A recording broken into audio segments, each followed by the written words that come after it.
केवी नालासोपारा उपकेंद्र आणि कोमण इंकमार 2 या फिडरचं उद्घाटनासाठी उपस्थित आपल्या महावितरणचे मुख्य अभियंता मिश्रा सर, अधीक्षक अभियंता खंडारे सर, त्यांची संपूर्ण team, Supe sir, Deshmukh sir, Shaikh sir, संपूर्ण महावितरणचे सगळे कर्मचारी, इथे उपस्थित विविध इंडस्ट्रियल असोसिएशनचे सगळे पदाधिकारी, किशोर शेट्टी सर, आमचे राजू म्हात्रे दादा, आत्माराम भाऊ, मंडळ अध्यक्ष उदय भाऊ आणि सूर्यकांत भाऊ आणि सर्व ग्रामस्थ, कोमण, कामण, चिंचोटी या सगळ्या संपूर्ण भागातून आलेले सगळे ग्रामस्थ, मी महावितरणला खूप खूप शुभेच्छा देते आजच्या निमित्ताने आणि अभिनंदनही करते की वारंवार आपल्या बोलण्यात आलं की 25 वर्षापासूनचा जो मोठा प्रॉब्लेम आहे तो आज पूर्णपणे नाही, पण आपण निदान त्याला 50% तरी आपण सोडवू शकलो आणि ते सोडवण्यासाठी तुम्ही सर्वांनी जी मेहनत केली, ज्या अडचणींचा सामना केला, जो संघर्ष केला आणि त्या संघर्षातनं आपण लोकसेवेचं आज हे काम सुरू करतो, त्यासाठी मी तुम्हा सर्वांचं अभिनंदन करते. मित्रांचं तुमचंही अभिनंदन करते. आपला जसा लीडर असतो तशी पूर्ण टीम बनते, हे मी स्वतः अनुभवले. त्याच्यामुळे मित्रांनी तुमच्या लिडरशिपमध्ये आज खंडारे साहेबांच्या लिडरशिपमध्ये आज ही पूर्ण महावितरणाची यंत्रणा आपले 100% एफर्ट्स टाकून आज कार्यरत आहेत आणि आपल्या सर्वांचे जे लीडर बसलेले आहेत वरती, सन्माननीय देवेंद्रजी, ते ऊर्जा मंत्री आहेत, ते मुख्यमंत्री आहेत आणि त्यांची निर्णय क्षमता, त्यांची काम करण्याची पद्धत ही आपल्याला सगळ्यांना माहिती आहे आणि ते ज्या पद्धतीने काम करतात, ते ज्या पद्धतीने लोकांच्या अडचणी समजून घेऊन त्यावर तात्काळ निर्णय घेतात, त्यामुळे आज 25 वर्षापासून प्रलंबित असलेले प्रश्न आज मार्गी लागत आहेत. शेट्टी साहेब, त्यामुळे देश में नरेंद्र, महाराष्ट्र में देवेंद्र आणि तसंच आता वसई, नालासोपारा आणि बोईसरमध्ये आपल्या सगळ्यांच्या आशीर्वादाने महायुतीचं सरकार आलेलं आहे. त्यामुळे मला तुम्हाला एक खात्री द्यायची आहे की आमच्या नेत्यांच्या भरोशावर आम्ही आहोत. आम्ही त्यांच्याकडे बघून वाटचाल करतो, त्यांच्या पावलावर पाऊल ठेवून आम्ही वाटचाल करतो. मोदीजींना जर आपण बघितलं तर ते फक्त 4 तास झोपतात आणि त्यांचा संपूर्ण वेळ ते लोकसेवेमध्ये घालवतात. तशाच पद्धतीने देवेंद्रजींची सुद्धा कार्यशैली आहे. त्यामुळे त्यांच्या पावलावर पाऊल ठेवून आम्ही चालण्याचा प्रयत्न करतो आहोत. आपल्याकडे बऱ्याच समस्या आहेत. मी निवडून आल्यावर सुद्धा माझ्याकडे अनेक आपले इंडस्ट्रियल असोसिएशनचे आले, तुम्ही अजून आला नाही याची तुम्हाला आमंत्रित करते, तुम्ही सुद्धा या, आपण बोलू सगळ्यांनी, कारण की हे सगळे प्रश्न आपल्या लोकांचे, त्याच्यामुळे आपण सगळेजण एकत्र येऊन जर आपण काम केलं तर हे प्रश्न लवकर मार्गी लागू शकतात. आणि त्यामुळे आता फॉरेस्ट वाईल्ड लाईफचा जो आपला प्रश्न होता, विशाल साहेब तुम्ही मंजुरी देऊन टाका, काल जो आम्ही तोडगा काढलाय त्यावर, जेणेकरून आपलं काम लवकर होईल. सुपे साहेबांचे मी आभार मानते की त्यांनी खूप चांगल्या पद्धतीने पाठपुरावा करतायत. ते जवळपास माझे कार्यकर्ते मयूर नाईक आहेत, तिथे मयंकताई शेठ आहेत, ते माझ्या वतीने हा सगळा पाठपुरावा करतायत. पण त्यांच्यासोबत रोजचा सुपे साहेबांचा संपर्क असतो. काय चालू आहे, काय गरज आहे, काय आपल्याला आणखी नेत्याला कुठे करायची गरज आहे, त्या पद्धतीने सगळी कामं सुरू आहेत. ते मोनोपोलचं काम म्हणलेलं सुद्धा लवकरात लवकर पूर्ण होईल. सबस्टेशन्स जी आपल्याला करायची आहेत ती सुद्धा कामं लवकरात लवकर पूर्ण होईल. पुढच्या आठवड्यात आपण एक महापालिकेबरोबर आपली एक संयुक्त बैठक घेऊया आणि ती कामं पुढे कशी आपल्याला लवकरात लवकर करता येतील याकडे आपण लक्ष देऊया. हा जो कामन चिंचोटीचा रस्ता आहे,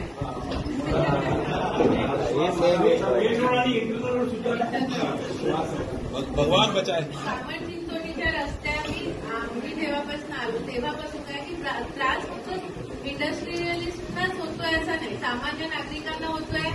मी सुद्धा म्हणजे जवळपास आठवड्यात 2-3दा माझ्याही फेऱ्या होतात इथून. त्यामुळे काय नेमका त्रास आहे, कशा किती मोठ्या प्रमाणात त्रास आहे हे मी चांगलं जाणून आहे. त्यामुळे याचा पाठपुरावा आपण करतोय. क्लिष्ट भाग असा आहे की ते जो कॉन्ट्रॅक्टर होता तो कोर्टात गेलो, हायकोर्टामध्ये गेले होते, आर्बिट्रेटरकडे त्यांची केस चालू होती.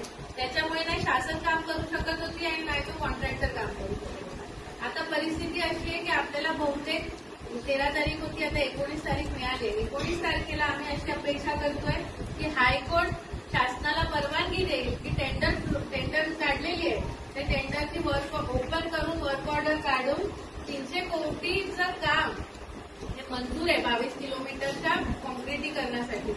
तर ते काम लवकरात लवकर आपल्याला सुरू करण्यासाठी हायकोर्टामध्ये आपण गेलेलो आहोत, परमिशन आपल्याला मिळेल आणि तेव्हा ते काम लवकरात लवकर आपण सुरू करू. तोपर्यंत जे पीडब्ल्यूडीचे वरिष्ठ अधिकारी आहेत राजकोटचं, त्यांच्यासोबत मी रोज संपर्कात आहे. त्यांनी आता सचिन पाटील सर आहेत की आपले ठाण्याचे, त्यांना जबाबदारी दिली आहे. म्हटलं ते तुमचं टेंडर जेव्हा निघेल तेव्हा निघेल, पण आत्ताच जी रस्त्याची दुर्दशा झाली आहे ती आम्हाला निदान त्या रस्त्यावरती व्यवस्थित ऍक्सिडेंट न होता गाड्या चालतील अशा पद्धतीने तो रस्ता आम्हाला रिपेअर करून द्या. त्याच्यासाठी ते 2-3 दिवसामध्ये काम सुरू करणार आहे रिपेअरचं डागडुजीचं. तर या पद्धतीने आपण हा फॉलोअप घेतो. एकूणच महावितरण असेल, रस्ते असतील, आपण सुटे साहेबांबरोबर आणि खंडारे सरांबरोबर चर्चा केली की कोमणचा भाग आहे, कामण आहे, वालीव गोलाली नाका आहे, तिथे जिथे आपली इंडस्ट्रीज आहेत त्या तो इंडस्ट्रीयल एरियाचा एक वेगळा डीपीआर तयार करा, जेणेकरून त्या इंडस्ट्रीयल एरियामध्ये आपण महावितरणासोबत आणखीन आपण तिथे काय सुविधा देऊ, महावितरणाच्या काय काय आपल्याला तिथे गरज लागते, स्कीम्सच्या गरज लागते, किती पैसे लागतील, त्यावरती आपल्याला काम करता येईल. महानगरपालिकेला सुद्धा मी सांगितलेलं आहे की तुम्ही एक वेगळा इंडस्ट्रीयल एरियाचा डीपीआर करा, जेणेकरून आपल्याला महानगरपालिकेच्या ज्या सुविधा इंडस्ट्रीजला मिळाल्या पाहिजे त्याच्यासाठी आपल्याला प्रयत्न करता येईल. तर मला फक्त तुम्हाला सगळ्यांना आज इंडस्ट्रियलिस्ट इथे सगळे आहेत, मला तुम्हाला एकच विनंती करायची, तुम्ही खूप अडचणी फेस करताय आणि तुम्ही सगळ्यात जास्त रेव्हेन्यू हा महानगरपालिकेला आणि शासनाला देताय. त्यामुळे वसईच्या डेव्हलपमेंटमध्ये तुमचा खूप मोठा वाटा आहे. त्या पद्धतीने तुम्हाला सुविधा बेसिक सुविधा तरी तिथे मिळाल्याच पाहिजे, त्यामध्ये काहीच कॉम्प्रोमाइज करण्याची गरज नाहीये. त्यासाठी मला सहाय्य करा, थोडासा पेशन्स ठेवा. आतापर्यंत तुम्ही खूप सहन केलंय 25 वर्ष, आता आम्ही आलोत 8 महिने, मी आली आहे, मला थोडासा वेळ द्या, थोडासा पेशन्स ठेवा आणि गुजरातला जाण्याचे विचार जर कोणाच्या मनात असतील तर ते थोडा वेळ कमीत कमी 1-1.5 वर्ष तरी आपल्याला मिळालं पाहिजे काही सुधारणा करण्यासाठी. त्यानंतर आपण पुन्हा बसूया, माझ्या संपर्कात राहा, आपण सगळ्यांनी मिळून कामं करूया. आणि मला आशा आहे की आपल्या लीडर्स जे आहेत तिथे देवेंद्रजी आहेत, मलाही खूप खटारे साहेब इतके फोन येतात आणि गेल्या 2 महिन्यामध्ये आपल्या लाईट कार्याचे प्रॉब्लेम होते. ट्रान्सफॉर्मर जवळपास 169 ट्रान्सफॉर्मर आपल्याला बदलायचे, तुमच्याचकडनं माहिती आलेली, पण त्या 169 ट्रान्सफॉर्मर बदली करण्यासाठी आज आपल्याकडे पैसेच नाही. डीपीडीसीकडनं फक्त 2 कोटी मंजूर झालेले आहेत.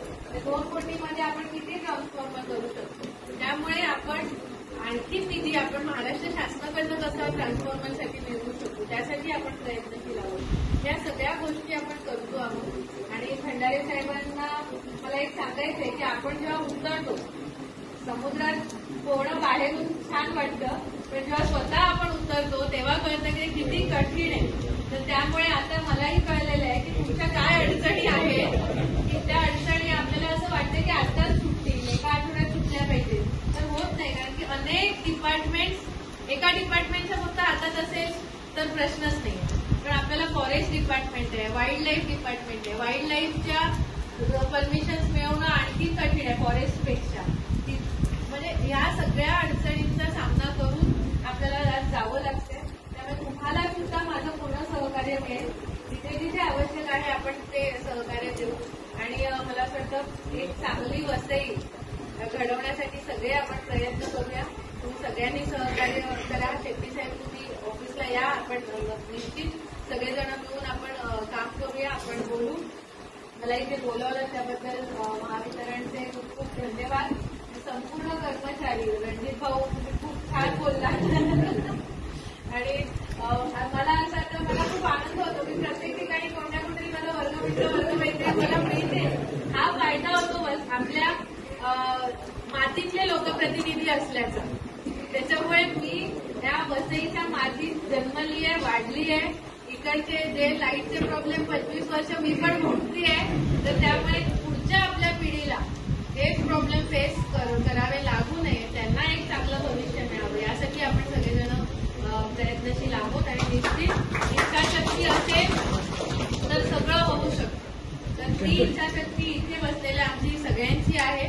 तर त्यामुळे त्या इच्छाशक्तीच्या जोरावर आपण निश्चित चांगलं काम करू. इतकंच मी आज माझं मनोगत मांडते. तुम्हा सगळ्यांचे मनापासून